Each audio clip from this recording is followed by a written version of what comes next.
Si j'allais chez le boucher et que je disais « Monsieur le boucher, votre attention s'il vous plaît.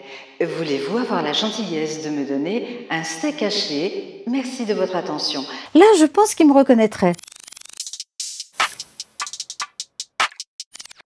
Après une école de secrétariat de direction, FIP, cette superbe radio, recrutait une animatrice supplémentaire. J'ai réussi mon audition. En 1981, la SNCF doit renouveler ses voix. Qu'est-ce qu'elle se dit? Elle se dit, je vais appeler France Inter. Ils ont des très belles voix, France Inter. Qu'est-ce qui se passe? Erreur d'aiguillage, on passe le standard de FIP au lieu du standard de France Inter.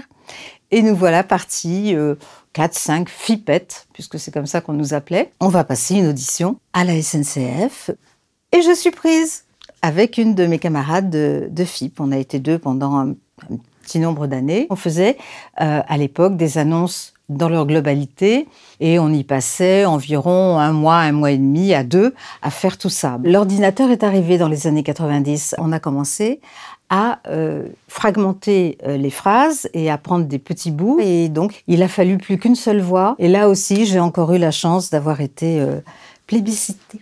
Alors, ma voix, elle a rien d'extraordinaire.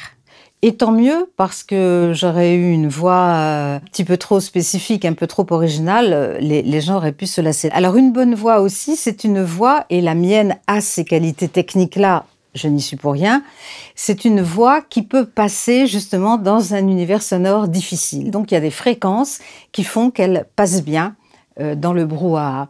Non, honnêtement, quand je me promène ou que je parle avec des gens qui ne me connaissent pas, non, ils ne peuvent pas reconnaître la voix parce que à la SNCF, ma voix, elle est intimement liée au vocabulaire.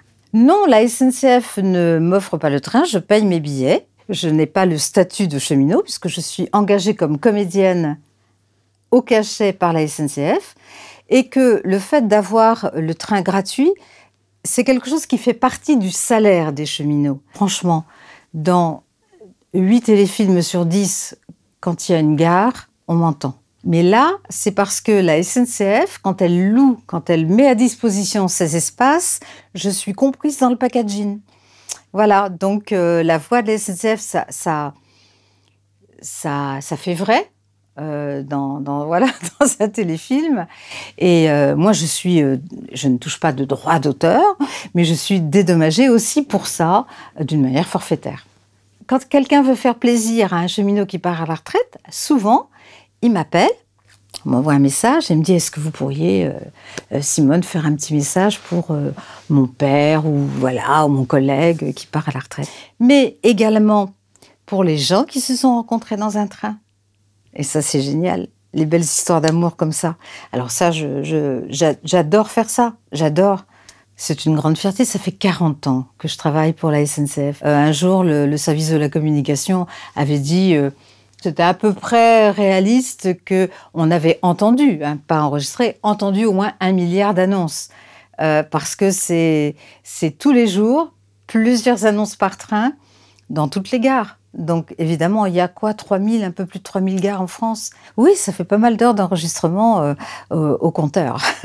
Bon, il y a toujours des choses nouvelles à enregistrer, mais il y a tous les noms de villes, tous les horaires. Et aujourd'hui, j'y vais en gros une fois par mois. Et en ce moment, ce sont des petits morceaux qui sont informatiquement recollés et qui forment une phrase. Le train 10 941, en provenance de Paris-Gare de Lyon, partira voie 3. Là, vous avez même le chiffre qui est décomposé. Voilà, donc il faut, moi, quand j'ai enregistré tous ces petits morceaux, il fallait que dans la tête, j'ai la continuité. Donc ça, c'est une phrase concaténée. La voix de synthèse, c'est fait à partir de phonèmes. Alors les phonèmes, c'est même pas les syllabes, c'est des tout petits sons. Ça peut être f, m, p, voilà. Et après, assembler, c'est très très compliqué à faire. Ça reproduit la voix et la mienne, elle est assez bluffante. Ils s'en servent déjà en urgence, quand ils ont vraiment besoin d'une annonce, qu'il n'y a personne pour la faire et tout. Mais je me dis que si je tombe dans la rue et j'y passe là en sortant du studio, ils peuvent continuer à me faire parler. C'est génial. Prenez le train des vacances et amusez-vous bien. Au revoir.